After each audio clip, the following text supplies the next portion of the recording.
Assalamualaikum warahmatullahi wabarakatuh. Perkenalkan nama saya Mutia Sepinatun Nida dengan NIM B1C124091. Jadi di sini saya akan memaparkan materi tentang jaringan telekomunikasi dan teknologi pendukung bisnis digital. Jadi teman-teman, dalam era digital saat ini, jaringan telekomunikasi menjadi infrastruktur utama yang memungkinkan bisnis beroperasi secara efisien, terhubung, dan berdaya saing tinggi. Langsung saja ke materi yang pertama, yaitu komponen utama dari jaringan telekomunikasi. Jadi, sebuah jaringan telekomunikasi ini terdiri dari 4 elemen penting, yaitu yang pertama ada terminal, yaitu perangkat yang digunakan pengguna untuk mengirim dan menerima data seperti komputer, smartphone, dan server. Lalu yang kedua ada prosesor, yaitu berfungsi sebagai pengatur lalu lintas data termasuk router dan switch. Dan ketiga, channel atau media transmisi yang mengirim data baik berupa kabel serat optik, gelombang radio, maupun satelit. Dan yang keempat ada komputer atau server pusat yang mengelola data, mengatur koneksi, dan menyimpan informasi penting bisnis. Keempat komponen ini bekerja bersama untuk memastikan komunikasi digital berjalan cepat dan stabil. Lalu yang materi kedua ada jenis-jenis jaringan telekomunikasi.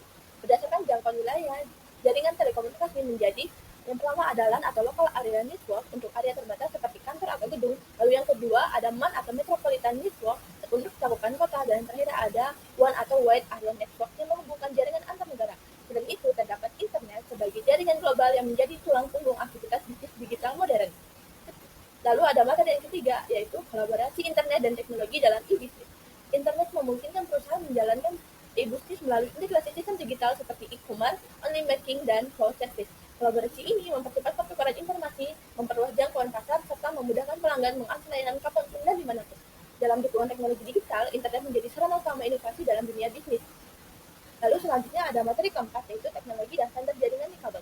Jaringan nikabel atau wireless network memanfaatkan gelombang radio untuk mentransfer data tanpa kabel fisik. Beberapa standar umumnya meliputi Wi-Fi untuk area lokal, Bluetooth untuk komunikasi jarak dekat, dan 4G untuk koneksi berkecepatan tinggi dan latensi rendah. Teknologi nikabel ini sangat penting bagi bisnis karena mendukung mobilitas efisiensi dan fleksibilitas kerja. Lalu ada materi yang terakhir, yaitu teknologi RFID dan jaringan sensor nikabel untuk bisnis. Jadi teman-teman, RFID adalah radio frequency identification, digunakan untuk pelacakan barang, manajemen inventory, dan logistik secara otomatis menggunakan gelombang radio. Sementara jaringan wireless sensor network berfungsi mengumpulkan data dari lingkungan fisik seperti suhu, kelembapan, atau pergerakan barang. Keduanya membantu bisnis meningkatkan efisiensi operasional dan akurasi pengambilan keputusan melalui data real time. Sebagai penutup, dapat kita simpulkan bahwa jaringan telekomunikasi dan teknologi pendukungnya merupakan fondasi utama bagi pertumbuhan bisnis digital, dari komponen dasar hingga